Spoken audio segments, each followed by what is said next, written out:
It's Alex Creech with the Creech crew here, and I'm with Tyler Smith from Tyler Smith Productions. He's a photographer, a real estate photographer and videographer, and he's done a lot of good work for us. So we're just going to ask him some questions and find out more about his business and how it operates. So, Tyler, what kind of impact do good photos have on a listing?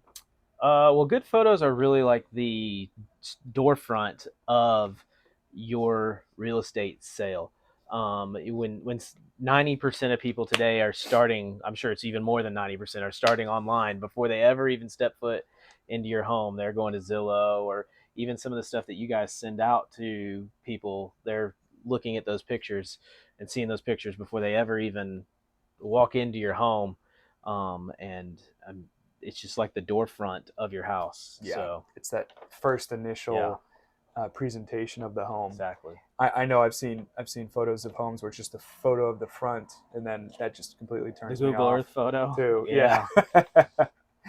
um, what's the most common request you get from listing agents who hire you, but usually hire you for the photos? Yeah. I mean, a lot of listing agents, they just want good, clean photos of their home. I don't like to doctor up a home and really make it something that it's not. There's a big old hole in the wall. Okay, well, like make the hole not there. No, we're gonna show what the home is. Um, but as far as most things, people just want good, clean photos. They want to understand and represent the home the way it is, and not it's a Misrepresent that home. right. What trends have you seen come and go regarding real estate photography, Um, or in the home in general? right. So as we realize that our attention span is only this big, it's from scrolling across our phones. Um, you know, First off, like I said, good photos. But second off, I've noticed a lot of people wanting stuff that can go on a social media platform that is good quality, that is communicates well, and people can feel like they went through the home via their phone. So, like a lot of social media walkthroughs, Right. some of those, a lot of other things like drone footage in the last.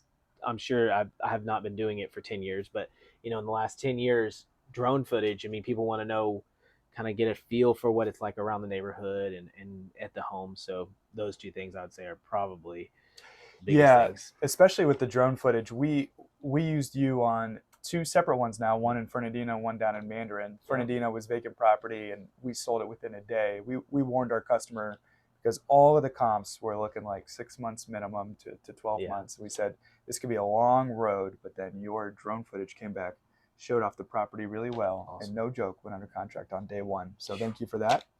And then the one down in Mandarin was a really big piece of property with that creek in the Yep. back. And I know the canopy was kind of thick, but Yeah. you were still able to get some good shots from Yep. there. And again, all the investors came out and went under contract. We're under contract on that right now. Awesome. How many photos should a good listing use?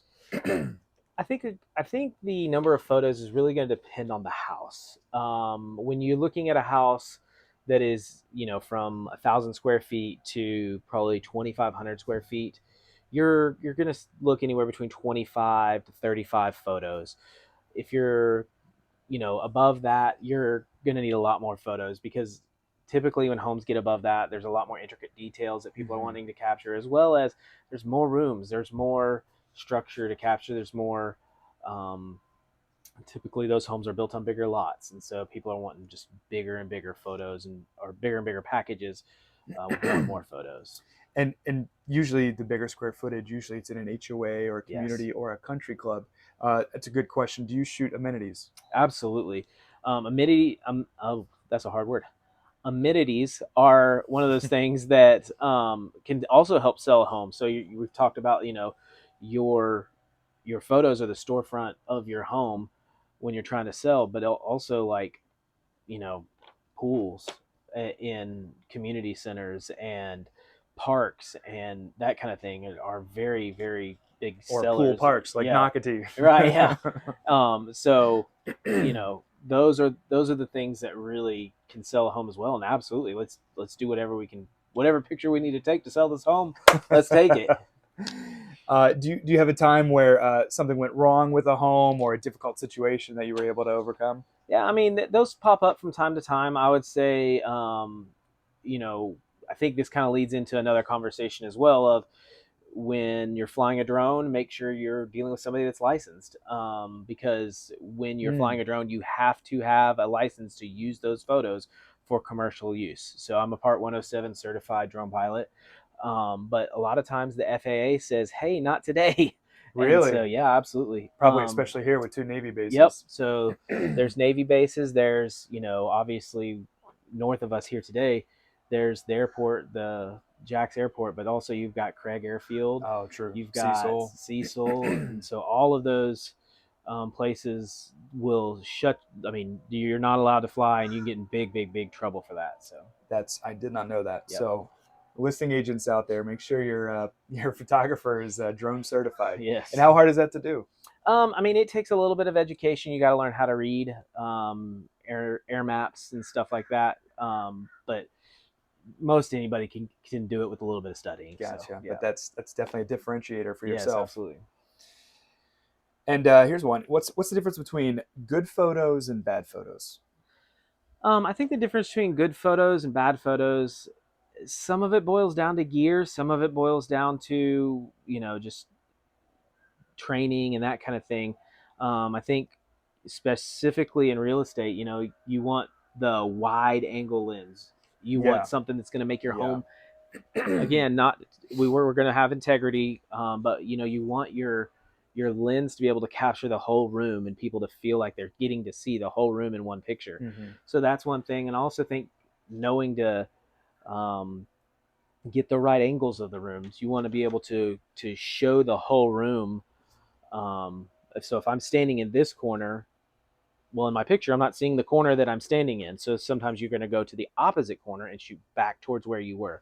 So those are some things that I think both of those that you just touched on, getting the whole room and the angles, is for us when we look through photos of a home, we could tell if they were professional photos or if they shot them from their iPhone and then they sent them over to the listing agent. Yeah. Because you got lights off, they're in the top corner of a bathroom, it's at a 45-degree angle, trying to get 2/3 of the room, as opposed to that crisp, clean, wide-angle lens. Also, fans. If you're looking through photos, and you can see that a lot of times fans are left on because there's just a blur in the ceiling. Yeah. Or the TV's on. TV's I mean, we've all seen these bad photos. And so, what are some common misconceptions about real estate photographers? I think one thing that's a common misconception is, I can take just as good photos myself, and which we just proved. Yeah. Right? Well, and I would say, some of that, you can probably take great photos with your phone, whether it's an iPhone or an Android. Their cameras on them are ridiculous these days, and I think some of that is true. But I also think that there's a level of professionalism when it comes to it's called dynamic range, not to get into the jargon of it. But that's all right. So the dark areas, you want to be able to see the dark areas. The bright areas, you don't want those overexposed. So there's a level of professional photos that you can take a bunch of different photos and put them all into one photo.